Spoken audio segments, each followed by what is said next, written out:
I think the thing that got lost over a period of time is that there was also an educational seat up on Patlock Mountain in Cave Spring, and that little school was Fairview, the Fairview Color School.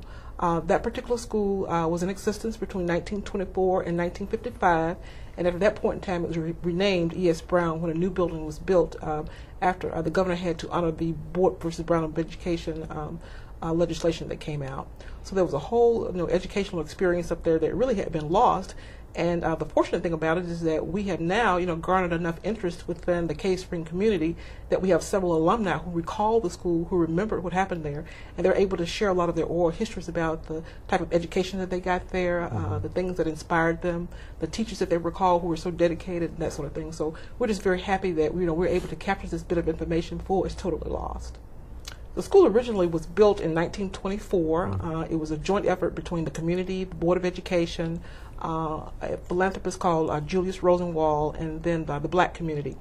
At that point in time, the school opened. It was a one-building campus, and over time it grew to be a four-building campus as much of the Depression. And so not only did you have the challenges of being black in a rural area in a segregated, society, but also it was just hard times for people.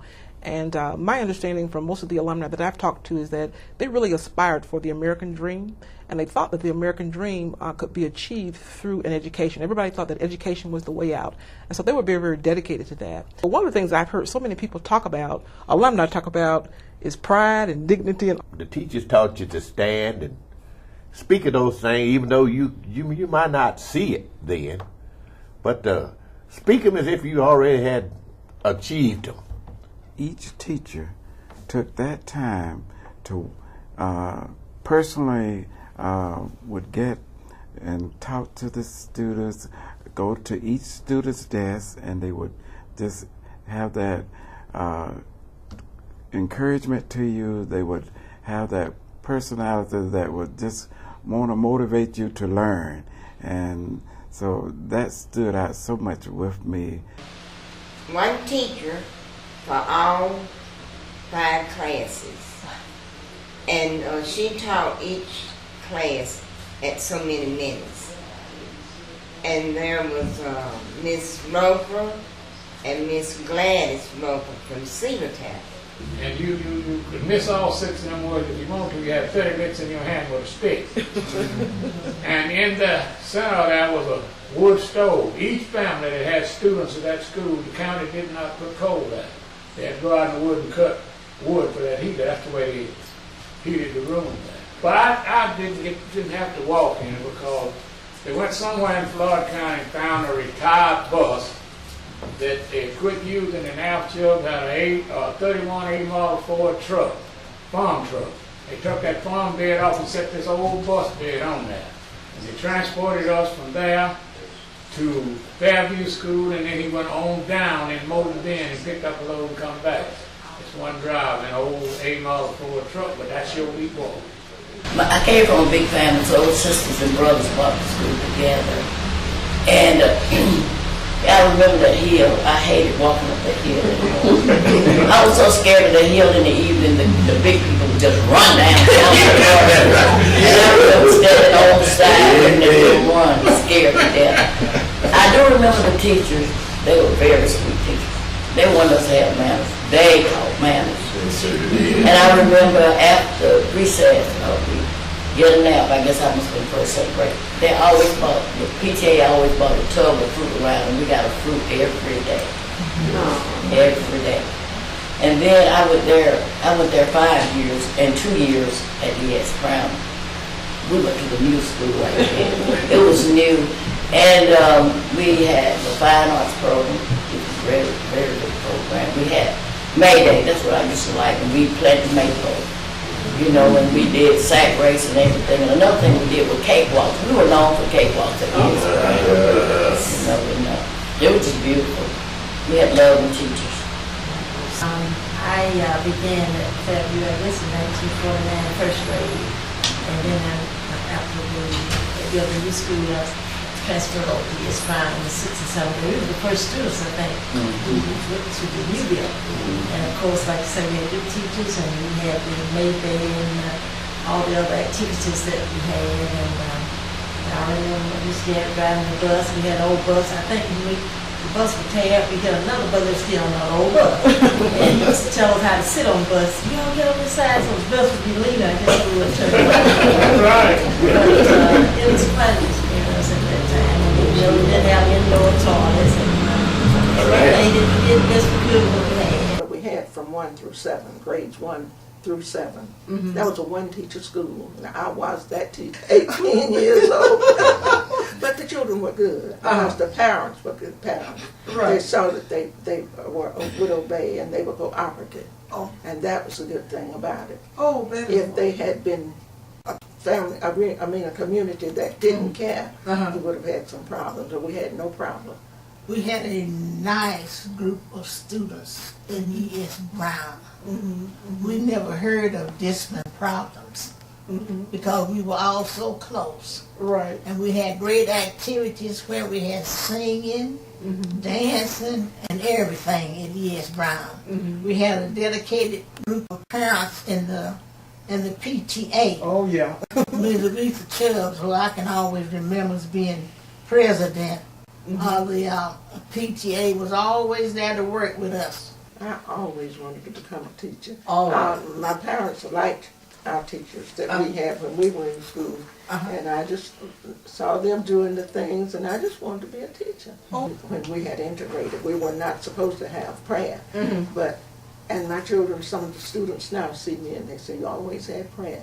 But I think prayer was a good thing to have in the school. Absolutely. Because we didn't have any problems then like we're having now. Right. So if we put those two together, then I think that we'll do a lot of good things for America, in America, and to America. I feel sorry for the students who did not have a chance to go to E.S. Brown School. And those teachers we had at E.S. Brown, they were concerned, they showed the students compassion, they made you feel loved, they didn't ridicule you. They were just, when I think about it now, they were just like my second mom. Marguerite Parrish was my second grade teacher. And this lady was amazing. She continued to teach us how to read, how to write. But one thing she always made sure the black children did is to enunciate their words. And I think by having those teachers during my early years is what made me decide I wanted to become a teacher. The teachers instilled in us was don't ever settle for doing just enough to get by on, you know, and they did. They wanted us to go out into the world and be successful. And I think that was their whole attitude all the time I was there, you know, do the best you can do. Don't ever settle for second best. Ted Barnett. I attended first grade at Fairview. The building that's standing there now. And I attended Fairview School. Miss Josie Sam was my teacher at the time. And I have a lot of fond memories. It's a lot of good and bad times up there. A lot of cold and a lot of it just a hard time. Because the kids back there then, they didn't have a whole lot. You only had about 2 or 3 changes of clothes for school. Had a weekend outfit, and you had to make do with what you had. But it taught us to take care and be proud of who you are. And no matter what you participated in, they taught you to do your best. And those teachers were dedicated to their professions. They would teach you how to appreciate things, even though that they were not at the time.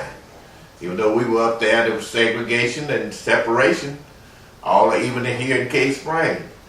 But they taught us even when you recited, if you recited the Gettysburg Address, you talked about all men were created equal. And even though you had to come downtown and see the separation, but you didn't get discouraged. You had to keep your head up and keep your mind focused, and realize even though you had not achieved it, but you could believe it whether you hadn't received it or not. 7 years ago, Our fathers brought forth on this continent a new nation, conceived in liberty, and dedicated to the proposition that all men are created equal. Now we're engaged in a great civil war, testing whether that nation or any nation so conceived and so dedicated can long endure. We are met here on the great battlefield of that war. We carved a dedicated portion of that field as a final resting place for those who gave their lives that that nation might live. It is altogether fitted and proper that we should do this. But in a larger sense, we cannot dedicate, we cannot consecrate, we cannot hollow this ground. The brave men living and dead who struggle here have consecrated far above our poor power to add or detract. The world will, a little note, no longer remember what we say here, but it can never forget what they did here. It is for us, rather than living, to be dedicated to the unfinished work of those who fought here so nobly advanced. It is rather for us here to be dedicated to the great task that remaineth before us, that from these honored dead we take increased devotion, that these honored dead shall not have died in vain, that we here highly resolve that this nation under God shall have a new birth of freedom, and this government of the people by the people shall not perish from the earth. To those teachers, those that are past and those that are still here, that I've learned a lot. And the one thing that I learned, one of the most important things that I learned from a man named Joyce Perdue, who taught me the value of humility and the value of caring about someone else. You won't ever have to say you're sorry if you keep a humble spirit and do unto others as you would have them to do unto you. So to him, I realize right now that he's going through some things, he's sick. But to him, I say thank you. Thank you for the whooping, even though I didn't want him back that in, but thank you for that. But it's made me a better man and a better father. Thank you. I'm gonna eat at the welcome table. Oh, I'm gonna eat at the welcome table one of these days. Hallelujah. I'm gonna eat at the welcome table. I will eat at the welcome table one of these days. And I'm gonna feast on milk and honey. And I'm gonna feast on milk and honey one of these days. Hallelujah. I'm gonna feast on milk and honey. I will feast on the welcome table. Feast on milk and honey one of these days. And I'm gonna sing and never get tired. Yes, I'm gonna sing and never get tired of one of these days. Hallelujah.